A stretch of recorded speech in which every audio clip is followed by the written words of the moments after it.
Halo teman-teman, selamat datang kembali di kanal Boruto 2 Blue Vortex Fan Theory. Dalam video ini admin akan membuat sebuah alur cerita dari Boruto yang bersumberkan dari beberapa teori dan spekulasi, kemudian admin rangkum menjadi alur cerita, agar kalian lebih menikmati videonya.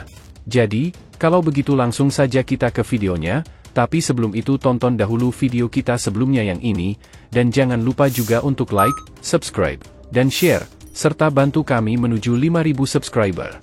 Jika sudah, ayo kita lanjutkan alur cerita teori Boruto 2 Blue Vortex ini.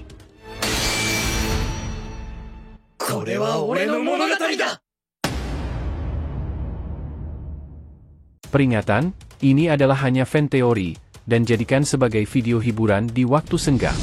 Boruto episode 296 bagian ke-66, antara Boruto dan Orochimaru. Adegan berpindah ke tempat yang banyak diprediksi sebagai milik Orochimaru, tempat di mana Koji tengah merenungkan langkah selanjutnya. Setelah memberitahu Boruto untuk menjauh sejenak dari Kawaki dan menawarkan bantuan untuk menahan Kawaki, Koji kini sibuk merancang rencana lanjutan. Kesadarannya tentang potensi bahaya jika karma Boruto ketika kembali aktif sepenuhnya terus mengemuka, hal itu bisa menjadi celah bagi Momoshiki untuk merebut kendali atas tubuh Boruto. Pemikiran itu menggambarkan ketegangan yang mendalam yang menghantui Koji, menyadari bahwa Boruto, dengan kekuatannya yang semakin besar, bisa menjadi ancaman serius bagi dunia shinobi jika jatuh ke kendali Momoshiki. Namun, dilema Koji tak berhenti di situ. Ia juga menyadari bahwa momen ketika Momoshiki kembali, pasti akan terjadi suatu saat nanti dan akan membawa bencana besar. Pikirannya berkecamuk dengan upaya melindungi dunia shinobi dari ancaman Otsutsuki yang semakin membesar. Ini akan sangat berbahaya, bisiknya dalam hati, tak boleh ada celah bagi Momoshiki untuk kembali. Di tengah kekhawatirannya yang mendalam, seseorang tiba-tiba muncul di belakangnya dengan langkah kaki yang tegap dan aura yang memenuhi ruang. Ngomong-ngomong soal tempat persembunyian yang digunakan Boruto dan Koji, admin bisa pastikan 100% jika itu adalah milik Orochimaru. Kenapa admin bisa seyakin itu? Selain karena relief dinding yang seperti sisik ular dan ada lampu berbentuk ular seperti yang kita lihat di Naruto Gaiden, tidak sembarang orang bisa masuk ke markas Orochimaru dengan mudah. Orochimaru pasti sudah memberikan akses kepada Boruto dan Koji untuk menggunakan tempatnya. Lantas, kenapa Orochimaru melakukan hal tersebut? Hal itu pasti didasari karena Sasuke, mengingat Orochimaru yang sekarang akan selalu mengikuti jalan yang diambil Sasuke apapun yang terjadi, meski terkena efek dari omnipotent Ida. Menarik dinantikan apa peran yang akan diambil Orochimaru di era 2 Blue Vortex ini. Sebagai salah satu karakter utama yang memiliki pengetahuan dan kekuatan yang sangat besar, kemungkinan Orochimaru akan memainkan peran penting dalam membantu Boruto dan yang lainnya menghadapi ancaman yang semakin berkembang. Kembali lagi ke alur cerita teori, dan benar saja, yang berjalan di belakang Koji adalah Orochimaru, sosok yang selalu dikenal dengan pengetahuan dan keahliannya yang luar biasa dalam dunia shinobi. Dengan langkah yang tenang dan aura yang memancarkan kehadiran yang sangat kuat, Orochimaru menyapa Koji dengan tatapan tajamnya. "Bagaimana keadaan Boruto saat ini?" tanyanya tanpa basa-basi. Koji, tanpa ragu, memberikan laporan tentang Boruto. Boruto saat ini baik-baik saja.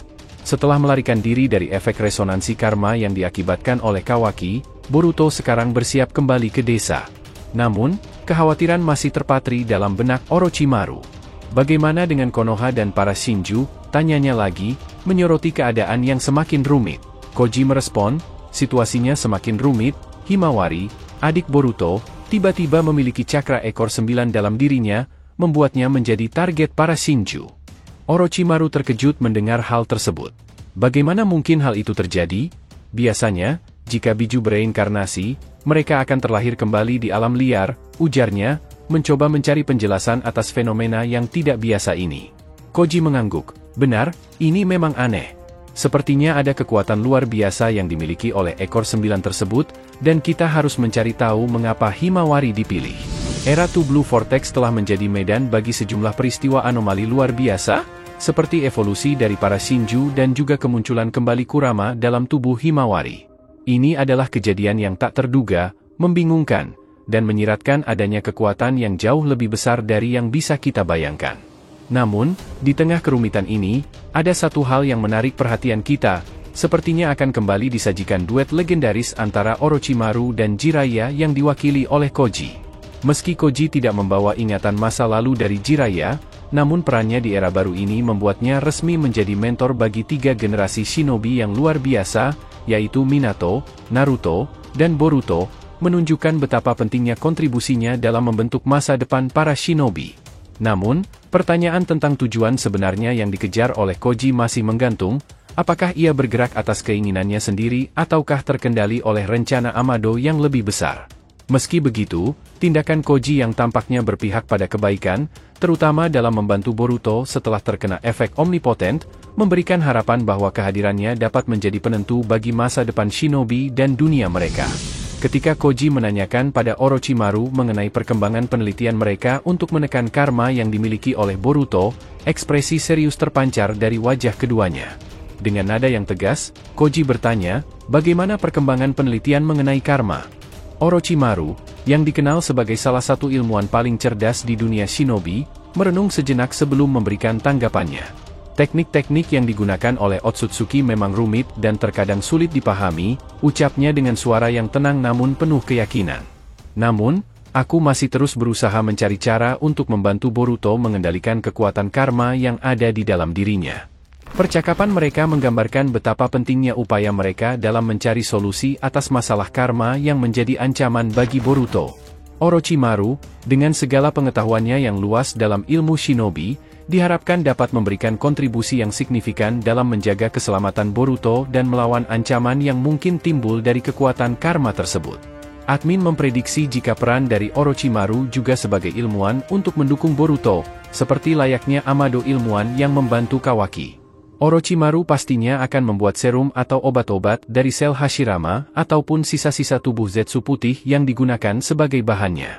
Selain itu tidak usah kaget jika nantinya Boruto bisa menggunakan beberapa teknik yang sebelumnya pernah digunakan Orochimaru. Di sisi lain, Boruto sudah berhasil melacak keberadaan Himawari dengan cepat. Dengan kecepatan yang mengesankan, dia bergegas ke sana, merasa terbebani oleh tanggung jawab untuk melindungi Himawari. Sementara itu, Jura juga berusaha keras untuk memantau kembali cakra yang berasal dari Himawari, dengan harapan untuk menemukannya sebelum terlambat. Ketika Hidari menanyakan perkembangan, Jura menjawab dengan keyakinan yang tak tergoyahkan. Rasanya mereka memang terbang sangat jauh dari kita, tapi naluriku masih bisa merasakan dengan jelas kemana cakra biju itu berada. Hidari, dengan rasa ingin tahu yang tak terbendung, bertanya, apakah kita sekarang harus mengejarnya? Tanpa ragu, Jura menegaskan, ya, tentu saja kita akan mengejarnya, semakin cepat kita mendapatkannya, itu semakin bagus. Dengan pertanyaan-pertanyaan dan keputusan cepat mereka, kini pertarungan merebut waktu antara Boruto dan para pengejar Himawari semakin mendebarkan. Di tengah ketegangan dan rasa urgensi, Boruto berharap agar berhasil menemukan Himawari sebelum sesuatu yang tidak diinginkan terjadi.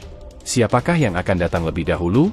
Nantikan kelanjutannya di episode berikutnya dari alur cerita teori Boruto to Blue Vortex. Terima kasih telah menonton video alur cerita teori Boruto episode 296 bagian ke-66, antara Boruto dan Orochimaru. Jangan lupa untuk like, subscribe, dan share, semoga membuat kanal YouTube Boruto to Blue Vortex Fan Theory semakin berkembang. Jika sudah terima kasih, dan sampai bertemu di video alur cerita teori berikutnya.